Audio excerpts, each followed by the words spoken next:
सगळ्या मैत्रिणींना माझा नमस्कार। आज आपण करणार आहे अनारसे। आता अनारसे कसे बनवायचे चला बघूया। आता अनारसे कसे करायचे ते अधिक मासासाठी आपण अनारसे कसे बनवायचे ते बघूया। हे इंद्रायणी तांदळाचे अनारसे अजिबात कुणीही केले तरी अजिबात फसत नाही, काहीच होत नाही। अगदी तेलात सोडलं तर विरघळत सुद्धा नाही। म्हणून इंद्रायणी तांदळाचे अनारसे छानही लागतात। इंद्रायणी तांदळाचे अनारसे अजिबात बिघडत नाही। म्हणून आज मी 1 किलो इंद्रायणी तांदूळ घेतलाय। हे 1 किलो तांदूळ आहे। याला चांगला स्वच्छ धुवून घ्यायचा आहे चांगला।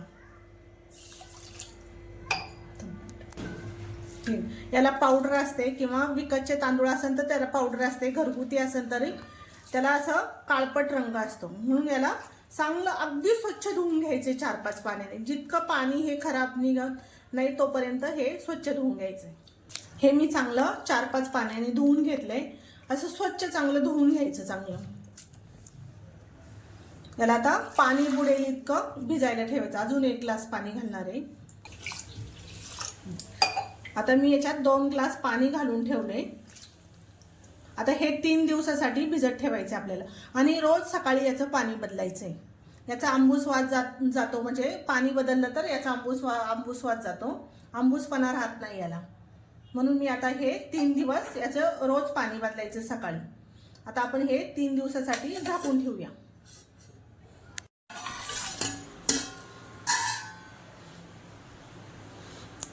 3 दिवस झाले तांदळाला, तांदूळ भिजून झाले।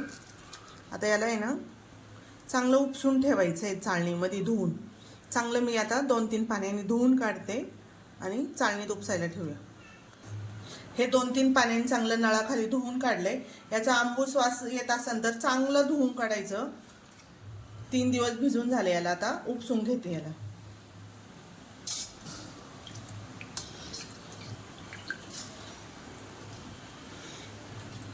अनारशाच्या पिठाची प्रोसिजर खूप मोठी असते।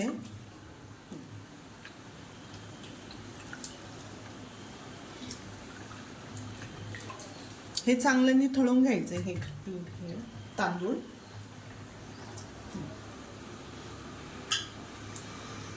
याला आता 5 मिनिटं असं निथळून द्यायचंय आणि कॉटनच्या कपड्यावरती 1-1.5 तास सुकायला घालायचंय।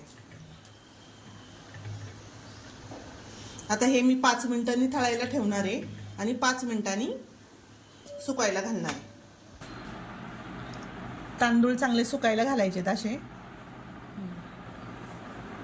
1-1.5 तास सुकायला घालायचे। त्याला खूप पण नाही सुकून द्यायचं, जास्त जर सुकले तर अनारसे कोरडे होतात आणि जास्त ओलसर राहिले तर पातळ होतात। म्हणून थोडंसं मध्यम सुकवायचंय जरा याला। आता याला सारखा हात द्यायचा आहे, उष्णता असल्यामुळे पटकन वाळलं जातं उन्हाळ्यात।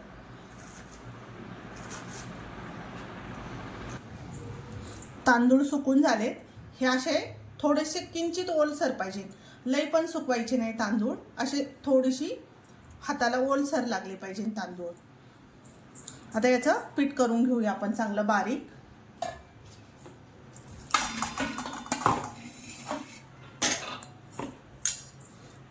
बारक्या भांड्याने करायचं म्हणजे बारीक पीठ होतं चांगलं।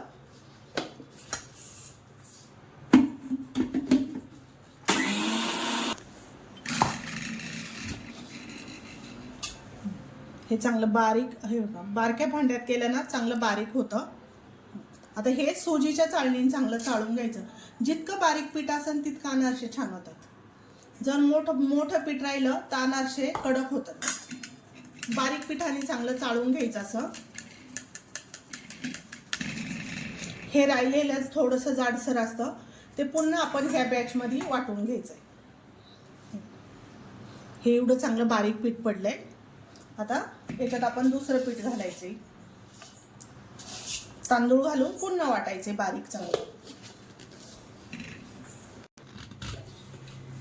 आपली ही दुसरी बॅच वाटून झाली। आता हे सगळं पीठ असं चांगलं बारीक चाळणीने चाळून घ्यायचे सगळं पीठ। आता मी हे पीठ सगळं असं चाळणीने चाळून घेते सगळं। आपलं हे 1 किलो पीठ आहे, चांगलं चाळून झालंय, असं मऊसूत झालंय चांगलं।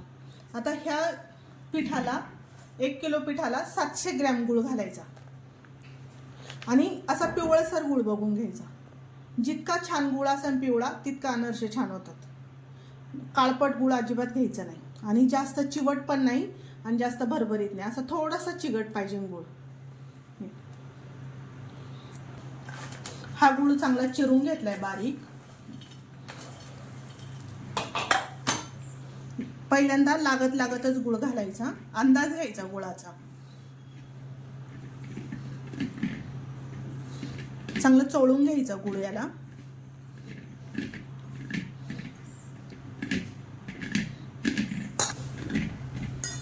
चांगलं मिक्स झालं पाहिजे याच्यामध्ये.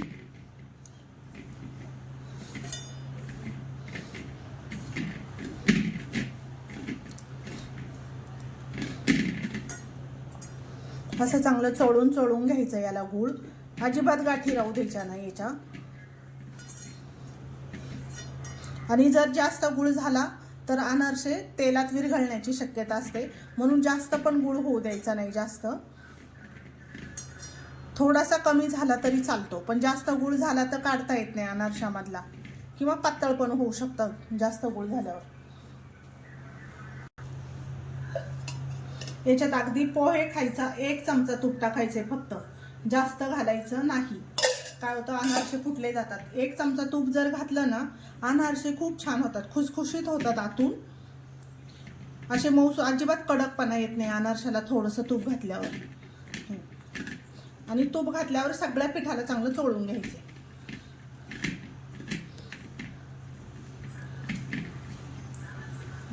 आता हे पीठ मी मिक्सरच्या भांड्यात थोडं करून असं एकजीव करून घेणार आहे. याचा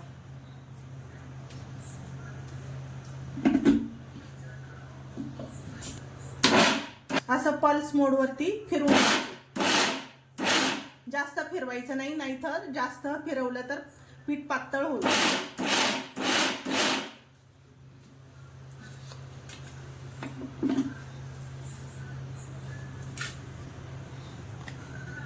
असं पल्स मोड वरती फिरवून घ्यायचंय चांगलं.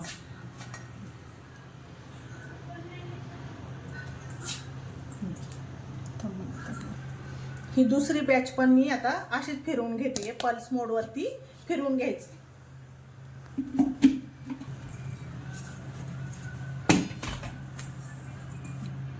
याचा असा लाडू बनला पाहिजे. आता मी हे पीठ आहे ना सगळं अशाच पद्धतीने पल्स मोड वरती सगळं फिरवून घेणार आहे.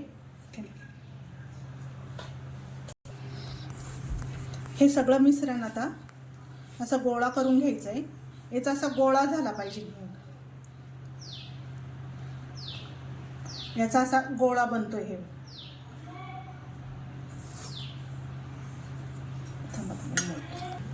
याचा असा गोल गोल लाडू करून असा ठेवून द्यायचा याच्यामध्ये.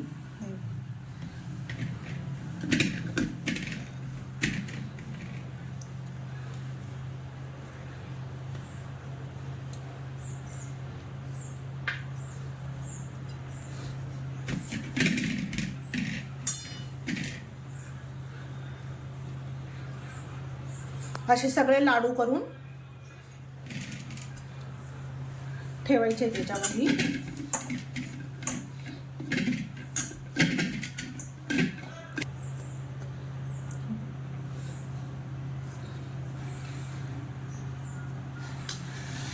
आता हे हवाबंद डब्यामध्ये असं 4-5 दिवस बाहेर ठेवायचे. आता हे 5 दिवस आपण बाहेर ठेवूया, मुरवण्यासाठी ठेवूया. हे पीठ मी 8 दिवस झाले करून ठेवलेला.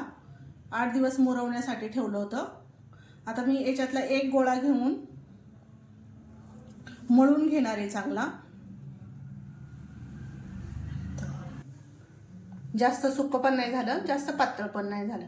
याला थोडंसं दुधाचा हात लावून चांगलं मळून घ्यायचंय. चांगलं फोडायचंय याला. अगदी लागण असं चमचाभरच फक्त दुधाचा हात लावून चांगलं मळून घ्यायचंय याला.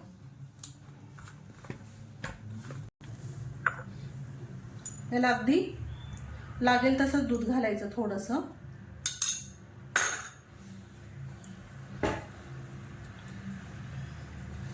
आणि चांगलं मळून घ्यायचं. याच्यामध्ये आपल्याला जसा गोळा होईल तशा पद्धतीने चांगलं मळून घ्यायचं याला.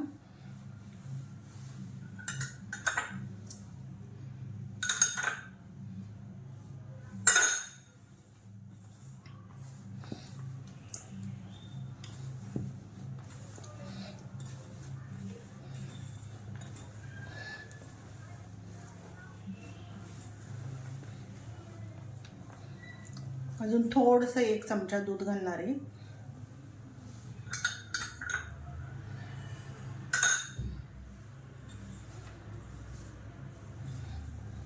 चांगलं मऊसूद मळून घ्यायचं याला.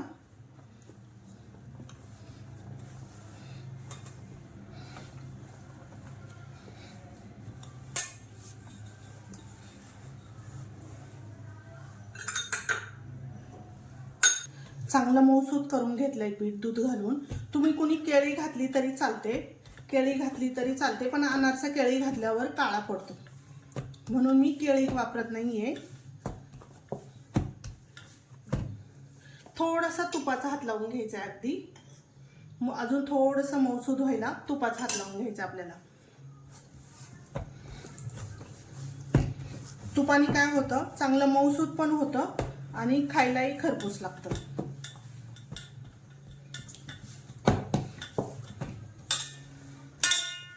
आता याचे मी छोटे छोटे उंडे करणार आहे.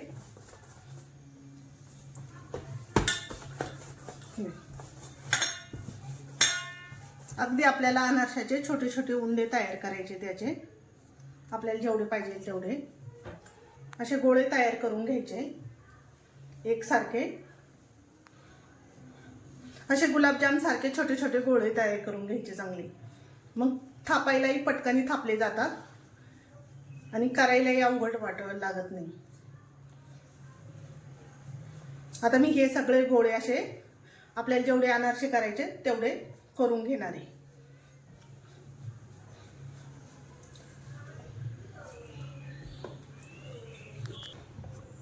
एवढे आपले गोळे तयार करून झालेत. असे पेढ्याच्या आकाराचे गोळे तयार करायचे. आणि खसखस आता आपण याला तूप किंवा तेल लावून चांगलं याच्यावरती थापून घ्यायचे.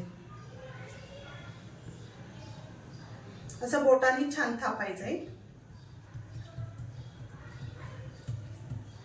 लय पातळ पण नाही आणि लय जाड पण नाही. काय होतं, जास्त पातळ थापला तर कडक होणार, म्हणून मध्यम थापायचं असा. याला आपण आता खसखस लावून घ्यायची आहे.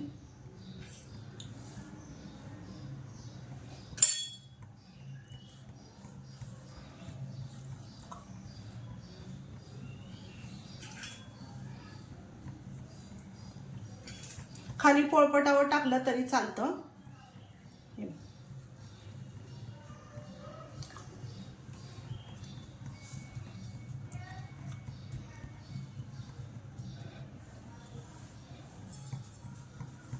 तेल तापले.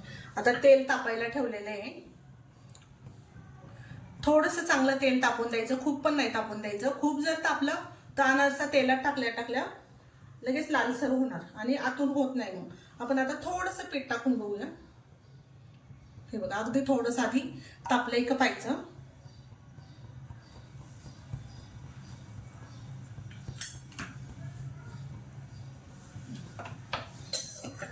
अजून चांगलं तापलेलं नाहीये तेल.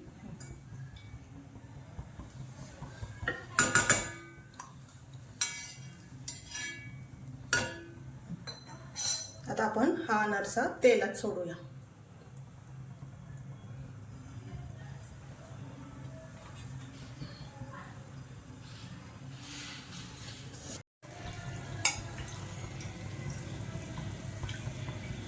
अगदी फुलेपर्यंत असं थोडं थोडं आतमध्ये मुरेपर्यंत तेल सोडायचं असं.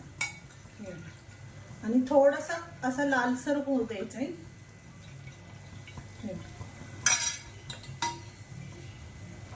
चांगली जाळी पडली याला. आता आपण याला निथळायला ठेवूया. एका चाळणीमध्ये निथळायला ठेवायचं याला. ही मी चाळणी घेतली आहे, याच्यात आपण निथळून देऊया. याच्या खाली भांड ठेवायचंय. अनारसा पण मी आता खाली खसखस टाकून असं बोटाने दाबून घ्यायचंय. हे बघा, अनारशाची प्रोसिजर खूप मोठी असते. 3 दिवस भिजवा, परत वाळवा, त्याच्यानंतर गूळ घालून चांगलं परफेक्ट तयार पीठ करा. म्हणून बरेच जण कंटाळा करतात अनारसे करायचा.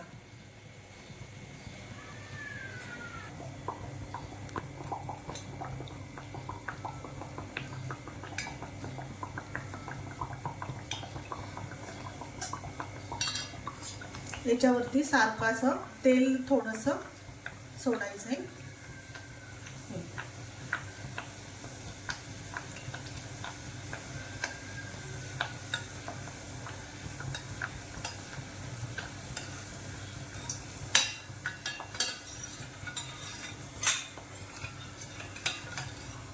असं ह्या पद्धतीने केलं तरी चालतं. असं वरून तेल सोडायचं, अनारसा आतून चांगला होतो.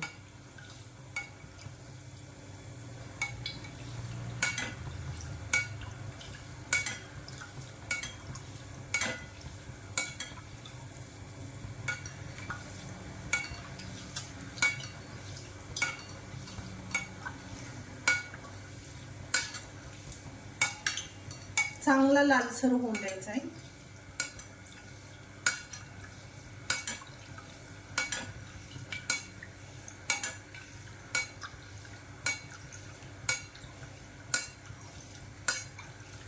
हे बघा, चांगला लाल होत चालला आहे.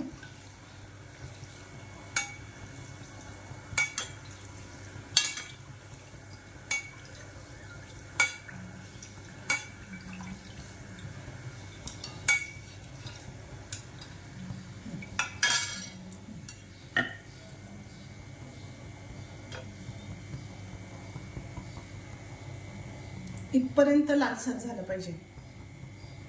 आता आपण याला निथळायला ठेवूया.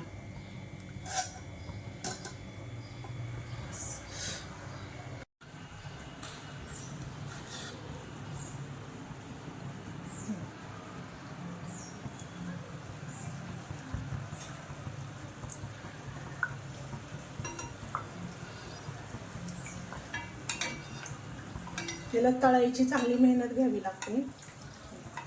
तळायलाही वेळ लागतो, बारीक गॅसवरती तळावं लागतं याला चांगलं. तर आपले अनारसे सगळे तळून झाले सगळे, आणि चांगलं तेल निथळून द्यायचं याला.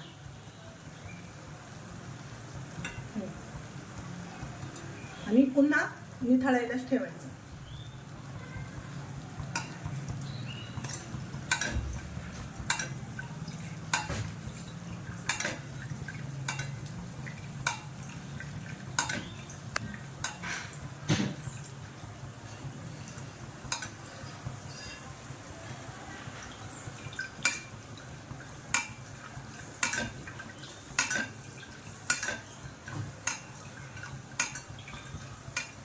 आपले आता सगळे अनारसे तळून झालेत. हे चांगले असे, खूप लाल पण नाही आणि खूप कमी पण नाही.